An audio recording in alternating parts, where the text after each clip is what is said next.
Enfermos, nos conocemos desde hace un año. Y es el momento de que os cuente mi secreto.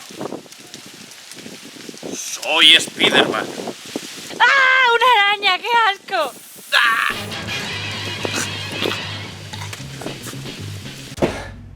Hola enfermos y enfermas y otras criaturas primigenias.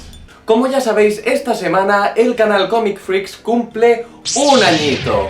Y siempre he pensado que tengo una asignatura pendiente. Hay una serie de vídeos que creé especialmente para dirigirme hacia esos lectores y lectoras novatos, pero que los hice en un momento en el que el canal no terminaba de tener su propia identidad. Pero bien, ahora ya he encontrado mi propia voz. Así que qué mejor celebración para este aniversario que dar comienzo a una nueva serie de vídeos a la que llamaré, como habéis visto en el título, Introducción al cómic.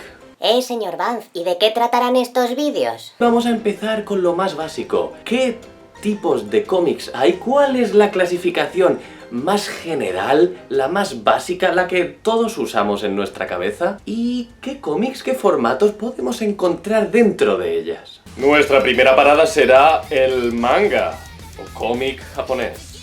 ¿Qué es el manga? Muchos de vosotros os da como la impresión de que es algo distinto, un mundo distinto, que manga significa... No, manga es la palabra japonesa para referirse al cómic. Cómic, manga, tebeo, bande dessinée, todo es lo mismo para referirse al maravilloso arte secuencial. ¿Cuál es la unidad básica del manga? ¿Qué es lo que se publica mes a mes?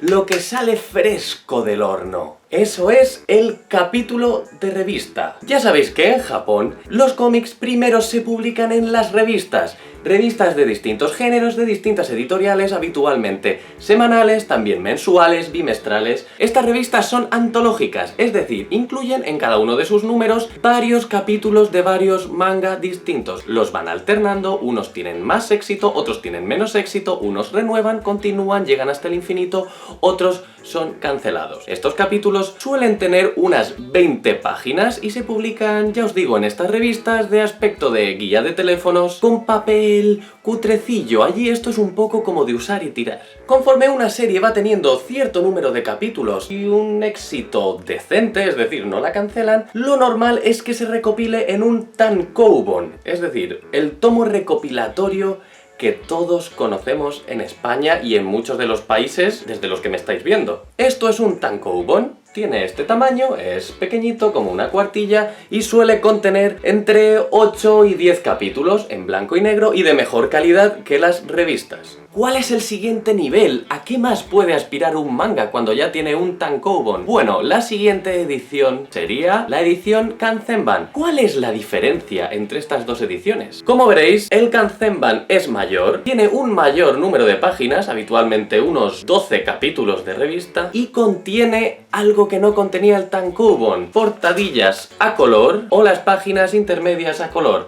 También el papel es de mejor calidad en los Kanzenban. Para que un manga obtenga una edición Kanzenban y sobre todo para que llegue a otro país que no sea Japón, debe ser muy popular. Dragon Ball, Full Metal Alchemist, esperemos que Naruto. Si queréis saber más sobre el mundillo editorial japonés, os recomiendo encarecidamente que leáis el grandísimo manga Bakuman, que toca este tema en muchísima profundidad. Y por supuesto también que veáis mi vídeo Clases de Manga, donde toco otros subgéneros del manga y su clasificación por edades, algo habitual en Japón. Señor Banff, ¿y es que no hay manga nada más que japonés? ¿No hay chino? ¿No hay...? Claro que sí, mis queridos polluelos. Siempre habrá cómics de países diferentes a los que voy a mencionar hoy, pero estos tres mercados son tan grandes que muchas veces engloban a otros países, como os comentaré ahora después, o directamente el impacto que los cómics de esos otros países tienen sobre los nuestros es mucho menor y a veces pasa desapercibido. Nuestra segunda parada tendrá lugar en el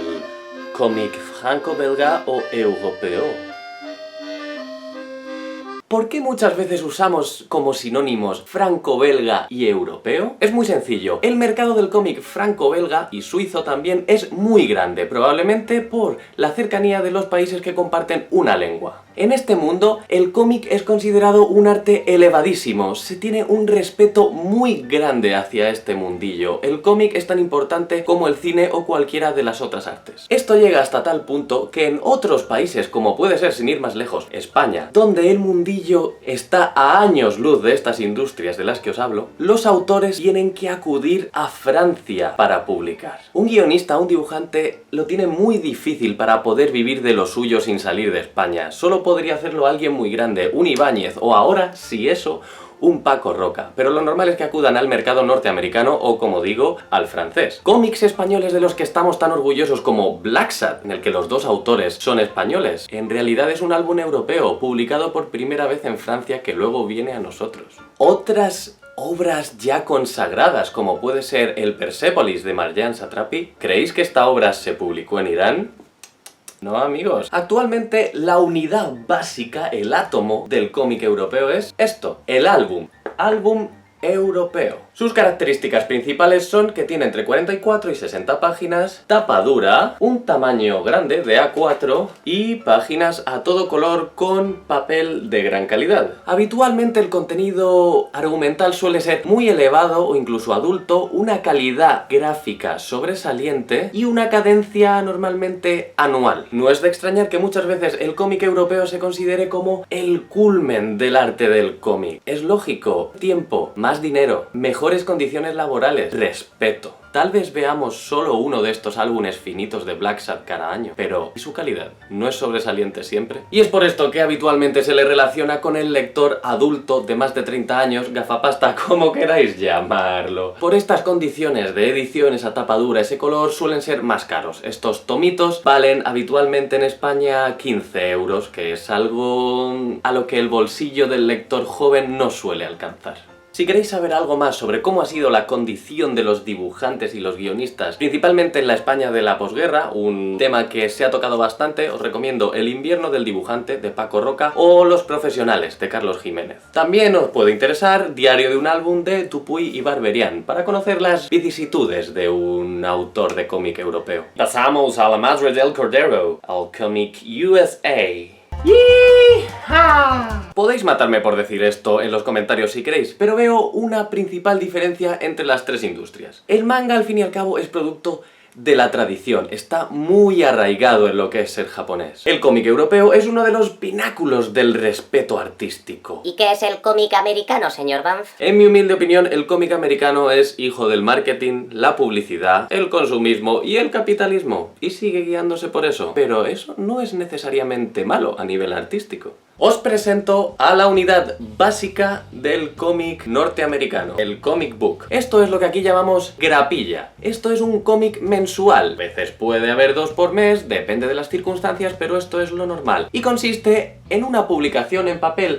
más o menos poroso. En el caso del cómic americano, el español es de bastante mejor calidad, con un papel mucho más satinado, parecido al de los tomos recopilatorios. Y lo normal es que conste de 24 páginas. Podría llegar a las 32, 48 en caso de ser un especial, un anual, etc. E igual pasaría con el tamaño. Podría ser un poco mayor, pero esto es lo normal. Acto seguido podríamos encontrar el trade paperback, o lo que aquí conocemos como una tapa blanda o un tomo recopilatorio, siempre en tapa blanda. Consta de su lomito, un papel de mejor calidad y habitualmente contiene entre 6 y 8, lo más habitual es 6 comic books, grapillas americanas. 6 grapas americanas es lo que habitualmente dura un arco argumental, es decir, una historia cerrada, a no ser que te llames Rick Remender, en cuyo caso pues necesitarás 20 o 30 números. En Estados Unidos, sobre todo en las editoriales grandes, lo normal es que todas las colecciones se publiquen primero en grapa y luego se recopilen en tapas blandas. No es así en nuestro país, donde solo obtendrán una grapa las colecciones más importantes, más clásicas: Batman, Superman, Green Lantern, X-Men, Cuatro Fantásticos, Vengadores, etcétera, etcétera. Otras colecciones más nuevas o con menos seguidores pasarán directamente a ser publicadas en un tomo recopilatorio de tapa blanda, Que sale más rentable. ¿Qué pasa cuando un arco argumental o una etapa entera de unos autores es especialmente buena, recordada o tiene muy buenas ventas? Entonces pasamos a palabras mayores, subimos a la tapa dura. Hardcover. Este es un ejemplo de tapa dura, el Green Lantern de FC. Vemos que es un tomo mucho más grueso, contiene una etapa mucho más larga y lo normal es que lleve extras como entrevistas, bocetos, guiones. Si una serie fue rompedora, es mítica, es querida por todos, merece un trato especial, puede que obtenga una edición en tapa dura, pero que la editorial se ponga creativa, como ocurrió con la maravillosa edición española de Sandman de Planeta de Agostini, donde, pese a tener el mismo tamaño y formato, en los materiales y diseños se esmeraron especialmente. También tenemos el Omnibus, aunque Omnibus se utiliza básicamente para un tochal con muchísimas páginas. Fijaos en este tomo de Lock and Key, que es más grueso aún que el de Green Lantern que os he enseñado antes, y el tamaño es un pelín más grande. Ojo, que esto sigue para arriba. ¿Y si hubiera una etapa de un autor, sobre todo de un dibujante, al que quisiéramos dar especial relevancia, quisiéramos mostrar sus viñetas con todo su esplendor? Pues para eso tenemos la edición Absolute. Vemos que ya no cabe bien en el encuadre de la cámara. Comparad la diferencia de tamaño entre el tomo de Lock and Key y este Absolute de Deadman de la editorial Planeta de Agostini. Lo malo de estos tomos es que son unos rompeestanterías. Ya nadie los hace, pero bueno. A veces Neil Adams requiere este trato. No, que no he terminado, que hay otro más. Esto es algo a lo que yo llamo formato Wednesday Comics. O sea, no sé qué nombre tiene esto, tabloide, supongo, porque la gracia de esta serie era hacer periódicos de cómics a lo grande y que requiere incluso que me eche hacia atrás para que lo veáis. Estos son casos muy especiales, quedan relegados a ocasiones muy puntuales como este Wednesday Comics o el catálogo de novedades Acme de Chris Ware. ¿Hay más formatos que estos? Sí, tenemos el almanaque, que se sigue utilizando en tiras cómicas, tenemos el prestigio para algunas series limitadas, sobre todo de DC, tenemos muchas ediciones de lujo japonesas, pero estas cosas son minoritarias y algunas de ellas ni siquiera llegan a España. Así que creo que en este vídeo pararé porque es suficiente y recordad que en siguientes entregas habrá más chicha útil para vosotros, queridos novatos. Si por algún casual quisierais saber más sobre el mundo de la edición del cómic norteamericano, ya que yo tampoco os he dicho mucho porque creo que esto es material para otros vídeos, os recomiendo encarecidamente este libro, Marvel, la historia jamás contada. No lo digo yo, lo dicen los premios, lo dice la gente, esto es el Mad Men de los cómics. Cierto que puede parecer que es muy para Marvelitas, pero os aseguro que aquí hay autores de todas las editoriales, os cuentan el modo de vida empresarial y comiquero de los años